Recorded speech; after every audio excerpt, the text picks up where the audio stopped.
Македонија се соочува со голем проблем креиран од приватниот сектор. Кај нас во голема мера се увезува странска работна сила која за иста работа зема повеќе плата, реагираат од Гласен текстилец. Се соочуваме со проблем каде што на македонските работници не им се продолжени договорите за вработување и истите остануваат без плата и здравствено осигурување, иако се само неколку месеци пред заминување во пензија. Се огласија од Гласен текстилец. За разлика од нашите, стои понатаму во соопштението, односот со странските работници е привилегиран. Непалците имаат предност кога станува збор за вработувањето, додека нашите работници се оставени во втор план. Многу работници кои останале без работа користат додаток во случај на невработеност од страна на Заводот за вработување, бидејќи истите останале без работа како резултат на тоа што нивното место е заземено од странска работна сила. Велат од Гласен текстилец. Од друга страна, со оваа констатација не се согласуваат работодавачите.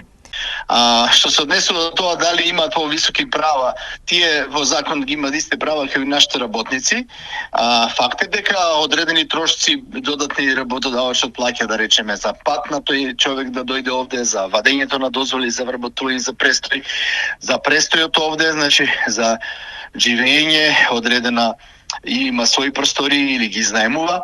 Во секој случај работодавачот тоа го прави затоа што нема доволен број наши работници, а не дека не ги сака нашите работници па и дава предност на странци. Такво нешто мислам дека не е возможно. Големиот дефицит на работна сила во економијата веќе остава сериозни последици.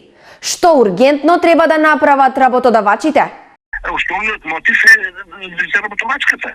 Висината на платата што ќе им се исплати.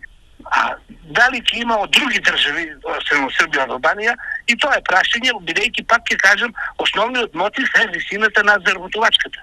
Доколку постои можност да му се плати на работникот повеќе во Македонија отколку во тие држави од каде што потекнуваат тие работници, тогаш ќе доаѓаат. Меѓутоа, мислам во овој момент не е тоа случај. Од друга страна пак статистиката покажува нешто сосема друго. Во земјава во моментов има 8483 слободни работни места и 154.145 невработени лица.